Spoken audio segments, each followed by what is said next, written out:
ဒါကိုနားလည်သွားရင် digital marketing ဘယ်လောက်အရေးကြီးလဲဆိုတာလေတခါလေးသိသွားပြီအဲ့တော့အရင်ဆုံးဒီစာတွေကိုမကြည့်သေးပဲနဲ့အယောင်လေးကိုလိုက်ကြည့်နော်အဲ့တော့အနီရောင်ကဘာလဲဆိုတော့အားလုံးဖတ်ကြည့်အောင် advertising and sponsor sponsor advertising and sponsor နဲ့ပတ်သက်ပြီးတော့အောက်မှာကြည့်လိုက် print advertising ဆိုတော့ဘာတွေပါနိုင်လဲ pamphlet တို့လက်တန်းစာစာအောင်တို့ပါပါ okay ဘေဘုတ်တွေလည်း print မယ်ဟုတ်တယ်မလားကျွန်တော်ဘေဘုတ်ဆိုဗတိုင်းတွေအကြီးထုတ်ကြတယ်ကတ်ကြတယ်နော်အဲ့တော့ပြီးလို့ရှိရင်ကျွန်တော်ဘာရှိမလဲ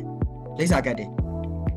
နော် brochure တွေ flyer တွေ print media နောက်တစ်ခုက radio advertising အခုချိန်ထိမြန်မာနိုင်ငံမှာ radio နားထောင်နေသူတွေအများကြီးရှိသေးတယ်အဲ့တော့တချို့သော product and service တွေက radio ကနေပြီးတော့ကြော်ညာမှာသူတို့တတ်မှတ်တဲ့ target audience ကိုရောက်တာနောက်တစ်ခုက TV advertising TV commercial ပေါ့။မှာကျွန်တော်ကိုရီးယားကားကြီးထဲမှာဟုတ်တယ်မှာကျွန်တော်ငယ်ငယ်တော့ဆိုလို့ရှိရင်တရုတ်က10မိနစ်ကကျန်းချောင်းကဆို10မိနစ်ကလာတယ်ပြီးလို့ရှိရင်15မိနစ်ကကြော်ချောင်းဝင်တယ်ဟုတ်တယ်မလားကျွန်တော်ငယ်တော့လေနော်ကြည့်ဘူးတဲ့သူတွေရှိမယ်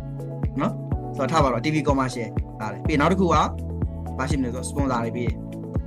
ပွဲဒီမှာကျွန်တော် event တွေမှာလုပ်တယ် sponsor တွေပြီးတယ် Facebook တွေထောင်းတယ်အဲ့တော့ဒါနဲ့ပတ်သက်ပြီးတော့ထူးထူးခြားတွေပါလာကျွန်တော်အားလုံးသိလာဒီဥစ္စာ Okay အဲ့ဒါကိုကျွန်တော်တို့က advertising and sponsor လို့ခေါ်တယ်အဲ့ဒါဒီအနီရောင်အဲ့တော့အနီရောင်တွေကိုလိုက်ကြည့်မယ်ဒီမှာဒီ push marketing affect the line လို့ခေါ်တယ်နော် affect the line လို့ခေါ်တယ် ATL ပေါ့နော်အတူကဆို ATL push marketing ဒီမှာ pull marketing below the line BTL